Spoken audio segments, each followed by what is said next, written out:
వేసవిలో ఎండలే కాదు కొన్ని రకాల జబ్బులు కూడా మనల్ని భయపెడుతుంటాయి. వాంతులు, విరేచనాలతో మనిషిని మృత్యుముఖానికి తీసుకువెళ్లే అతిసార వ్యాధి అలాంటిదే. వేసవిలో మామూలుగానే నీటి ఎద్దడి తీవ్రంగా ఉంటుంది. ఇలాంటి పరిస్థితుల్లో ఉన్న కొద్దిపాటి నీటి వనరులు కూడా పశుపక్షాదులు జనసమ్మర్దంతో కలుషితమైపోతుంటాయి. ఇలాంటప్పుడు కలుషిత నీటి మూలంగా అతిసార ప్రబలుతూ ప్రజారోగ్యానికి పెను విపత్తులా పరిణమిస్తుంటుంది. ఈ నేపథ్యంలో అతిసారకు ఎలా అడ్డుకట్ట వేయాలో, సురక్షిత తాగునీటి కోసం ఎలాంటి జాగ్రత్తలు తీసుకోవాలో ఇప్పుడు తెలుసుకుందాం.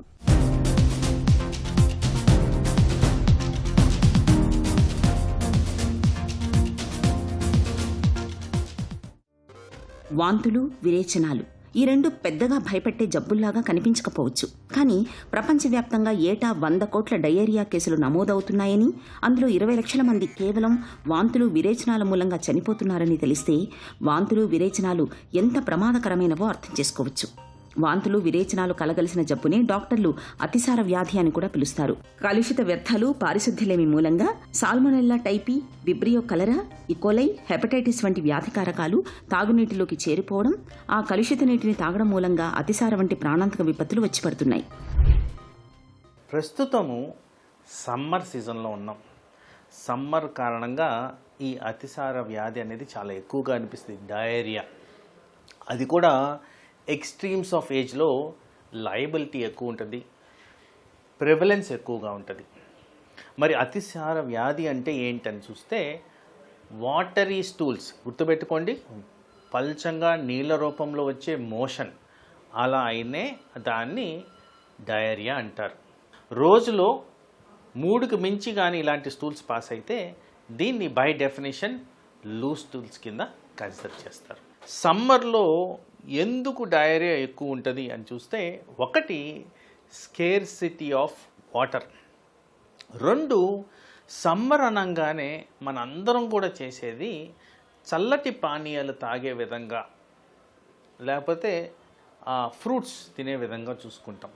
కానీ శుభ్రపరిచేదానికి ఆ ఏరియాస్ పరిశుభ్రంగా ఉన్నాయా, అడిక్వేట్ అమౌంట్ ఆఫ్ వాటర్ ఉందా, వాళ్ళ స్టోరేజ్ ఫెసిలిటీ నార్మల్ ఉందా లేదా మీరు గమనించుకోవాలి. ఎందుకు అంటే ఈ డయేరియా అనేది వచ్చినప్పుడు కారణాలు పలు రకాలు. వీటిల్లో ముఖ్యంగా సమ్మర్కి ఉద్దేశించి మాట్లాడుతున్నప్పుడు వైరల్ ఇన్ఫెక్షన్స్, 2వది బ్యాక్టీరియల్ ఇన్ఫెక్షన్స్, 3వది ఫుడ్ పాయిజనింగ్, 4వది మనకు underlying condition inflammatory bowel disease అనడం. వీటిలన్నిటి కారణంగా లూజ్ స్టూల్స్ వచ్చేదానికి ఛాన్స్ ఉంది. అయితే సమ్మర్ గురించి మాట్లాడుతున్నప్పుడు శుభ్రంగా మనము పరిసరాలు ఉంచుకోకపోవడం, అంటే జనరల్గా అందరూ చేసి శుభ్రపరచడం అంటే నీళ్లతో శుభ్రపరుస్తాం. మరి సమ్మర్లో మనందరికీ తెలిసిందే వాటర్ అంత అడిక్వేట్గా ఉండవు, కాబట్టి శుభ్రపరచడం అనేది సరిగ్గా ఉండదు. తర్వాత ఈ చల్లటి పానీయాలు, ఈ ఫుడ్ ఐటమ్స్ ఏదైతే తింటామో వీటిలో ఐస్ తరచుగా వాడతారు. మరి ఆ ఐస్లో నాణ్యత ఉందా, దాన్ని ప్రాపర్గా స్టోర్ చేశారా, ప్రాపర్గా ప్రిపేర్ చేశారా, కంటామినేట్ కాకుండా ఉందా, ఇది కూడా గమనించుకోవాల్సిన అవసరం ఉంది. అండ్ సహజంగా ఈ చల్లటి పానీయాలు తాగేటప్పుడు వాటిలో అడిటివ్స్ వేస్తుంటారు, కలర్డ్ ఐటమ్స్, ఇంకోట అని వేస్తుంటారు. అవి కరెక్ట్ ఉన్నాయా లేవా, ఎందుకంటే ఇక్కడ మనకి ఫుడ్ పాయిజనింగ్ అయ్యేదానికి ఛాన్స్ ఉంది. తర్వాత 4వది మోస్ట్ ఇంపార్టెంట్, సమ్మర్లో వేడిగా ఉన్నప్పుడు ఈ క్రిములు ఏవైతే ఉంటాయో, వైరస్ కావచ్చు, బ్యాక్టీరియల్ కావచ్చు, మనందరికీ తెలిసిన అంశమే, టెంపరేచర్ ఎక్కువగా ఉన్న చోట ఈ క్రిములు అనేవి ఎక్కువగా పెరుగుతాయి, ఇన్ఫెక్షన్స్కి దారితీస్తాయి. ఈ బ్యాక్టీరియల్ ఇన్ఫెక్షన్స్ ఈజీగా రావడానికి కారణం పర్టికులర్గా స్టోరేజ్ ఉన్న ఫుడ్స్లో ఇది అధికంగా వస్తుందని మనం గ్రహించాలి. అలా వచ్చిన ఐటమ్స్ మనం తిన్నప్పుడు డెఫినెట్గా అది మనకి లూజ్ స్టూల్స్కి దారితీస్తుంది. ఈ అతిసార వ్యాధి వచ్చినప్పుడు మనందరం గ్రహించాల్సింది, జనరల్గా మనం గుర్తుపెట్టుకోవాల్సింది కూడా, బయట ఎక్కడో తినొచ్చుంటాం, రాగానే కాస్త కడుపులో ఉబ్బరంగా అనిపించడం, కంఫర్టబుల్గా లేకపోవడం, కాస్త అటు ఇటు తిరగాల్సిన అవసరం ఉండడం, నార్మల్ టైంకి ఫుడ్ తినలేకపోవడం, వామిటింగ్ సెన్సేషన్ ఎక్కువగా ఫీల్ అవ్వడం, కొన్నిసార్లు వాంతులే అవ్వడం, గ్యాస్ ట్రబుల్ లాగా బేవరింపులు రావడం, ఆ బేవరింపులు కాస్త ఫౌల్ స్మెల్లింగ్ అంటే స్మెల్ సరిగ్గా ఉండకపోవడం, అలాగే పొట్ట నొప్పి వచ్చి వెంటనే మోషన్ పోవాల్సిన అవసరం రావడం, మోషన్ పోయొచ్చిన తర్వాత నీరసపడడం, మజిల్ క్రాంప్స్ రావడం, జ్వరంగా ఉండడం, రోజువారీ చర్యలు చేయలేకపోవడం, ఇలాంటివన్నీ కూడా అతిసార వ్యాధి లక్షణాలు. వేసవిలో తీవ్రమైన నీటి ఎద్దడి మూలంగా ఉన్న కొద్దిపాటి నీటి వనరులు కూడా బాగా కలుషితమైపోతుంటాయి. దీంతో మిగతా సీజన్లతో పోలిస్తే వేసవి కాలంలో ఈ అతిసార వ్యాధి బాగా ప్రబలుతూ ప్రజారోగ్యానికి ప్రాణాంతకంగా పరిణమిస్తుంటుంది.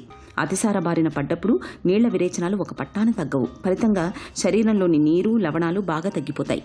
మనిషి వేగంగా నీరసించిపోతుంటాడు. ఇలాంటప్పుడు ఒంట్లో ద్రవ నష్టాన్ని నివారించేందుకు వీలైనంత త్వరగా ఉపశమన చర్యలు చేపట్టాలి. గ్లూకోజ్ నీళ్లు, పండ్ల రసాలు, ఉప్పు కలిపిన మజ్జిగను, కొబ్బరి నీళ్లను తరచూ తాగిస్తుండాలి. గ్లాసుడి నీళ్లలో చిటికెడు ఉప్పు, కొద్దిగా పంచదార కలిపిన ద్రావణాన్ని తాగించడం మరీ మంచిది. ఇక పరిస్థితి మరీ విషమంగా ఉన్నప్పుడు సాధ్యమైనంత త్వరగా ఆసుపత్రికి తీసుకువెళ్లాలి. అతిసార వ్యాధి అని మనం గ్రహించగానే first and foremost liquid intake పెంచుకోవాలి. జనరల్ రికమెండేషన్ వాటర్ ఇంటేక్ తీసుకోవడం ముఖ్యం. తర్వాత అసలు దీనికి ప్రథమ కారణం మనం బయట ఫుడ్ తిన్నందుకు వస్తుందని గ్రహించాలి. సో బయట ఫుడ్ని అవాయిడ్ చేస్తూ ఇంట్లోనే నివారణ చర్యలు అనేవి స్టార్ట్ చేయాలి. జనరల్గా మనం ఇంట్లో తయారు చేసుకునే వస్తువుల్లో గంజి, సాబుదానా వాటర్, బార్లీ వాటర్, పప్పు మీద నీళ్లు, మజ్జిగ, కొబ్బరి నీళ్లు, వీలైన చోట to an extent sugar cane juice కూడా తీసుకోవచ్చు. అది కూడా శుభ్రమైన పరిస్థితుల్లోంచి. ఇలాంటివి తీసుకున్నప్పుడు జనరల్గా హైడ్రేషన్ అనేది పెరుగుద్ది, ఎలక్ట్రోలైట్ లెవెల్స్ అనేవి ఇంప్రూవ్ అవుతాయి. తర్వాత మనందరికీ అవైలబుల్ ఉన్న పౌడర్ ఎలక్ట్రాల్ పౌడర్. మరీ ఎక్కువగా తీవ్రత ఉన్నప్పుడు ఎలక్ట్రాల్ పౌడర్ ఒక గ్లాస్ వాటర్లో కలుపుకొని తీసుకోవడం వల్ల చాలా బెనిఫిషియల్ ఎఫెక్ట్స్ అయితే ఉంటాయి. తర్వాత ముఖ్యంగా మనకి వాంతులు, విరోచనాలు అవుతున్న చోట మన అందరం చేయాల్సిందంటే ఈజీగా జీర్ణమయ్యే వస్తువులు వాడుకోవాలి. ఈజీగా జీర్ణమయ్యే వస్తువులు మనందరికీ తెలిసినట్టు కిచిడి, ఇడ్లీ ఇలాంటివి తిన్నప్పుడు మీకు ఎక్కువగా విరోచనాలు కావు, ఎక్కువగా వామిటింగ్స్ కూడా కావు. ఆ విధంగా మనము న్యాచురల్ పద్ధతుల్లోనే ఈ డైరియల్ ఎపిసోడ్స్ని నివారించుకోవచ్చు. మరి ఇది తీవ్రమైనప్పుడు, తీవ్రం అవడం అంటే ఇన్ని నివారణ చర్యలు తీసుకున్నా కానీ మన కండిషన్ ఇంకా డిట్యూరేషన్గా వెళ్తూ చేత కాకపోవడం, సరిగ్గా కాన్షియస్ లెవెల్స్ మెయింటైన్ కాకపోవడం, యూరిన్ సరిగ్గా రాకపోవడం, బ్లడ్ ప్రెషర్ తగ్గే విధంగా పనిచేయడం, అంటే మనందరి చేతులు కాళ్ళు అన్నీ చల్లబడిపోతుంటాయి. మనందరికీ తెలిసిన విషయం, బీపీ డౌన్ అయితే అలా జరుగుద్ది. మరి అలాంటివి జరిగినప్పుడు మీరు వెంటనే హాస్పిటల్ అటెండ్ అవ్వాల్సిన అవసరం అయితే కంపల్సరీ గ్రహించాలి. అది కూడా కాకుండా ఒకవేళ ఇలాగే loose motions more than 3 times for more than 7 days కానీ అట్లాగే కంటిన్యూ అవుతున్నా కానీ మీరు ఇంట్లో కూర్చోవద్దు. తీవ్రత పెరిగినా కానీ, డ్యూరేషన్ పెరిగినా కానీ కంపల్సరీ ఆసుపత్రిని మనము విజిట్ చేయాలి. అక్కడ required amount of investigations and treatment కూడా తీసుకోవాల్సిన అవసరం అయితే ఉంటుంది. అతిసార వ్యాధిని నివారించుకోవడానికి సామాజికంగా, వ్యక్తిగతంగా పరిశుభ్రతను పాటించడం ఒక్కటే మన ముందున్న పరిష్కారం. కాచి చల్లార్చిన సురక్షితమైన తాగునీటిని మాత్రమే తాగాలి. తాగునీటిలో క్లోరిన్ బిళ్లను వేసి అరగంట తర్వాత తాగడం మరీ మంచిది. ఆహార పదార్థాలపై తప్పనిసరిగా మూతల్ని ఉంచాలి. మల విసర్జనకు వెళ్లి వచ్చిన తర్వాత చేతుల్ని శుభ్రంగా కడుక్కోవడాన్ని ఒక అలవాటుగా మార్చుకోవాలి. బజార్లలో దొరికే పళ్ల రసాలు, చెరకు రసాల్ని తాగకపోవడమే మంచిది. ఇలా అన్ని రకాలుగా తగిన జాగ్రత్తలు తీసుకోవడం ద్వారా అతిసార వ్యాధిని చాలా వరకు నివారించుకోవచ్చు.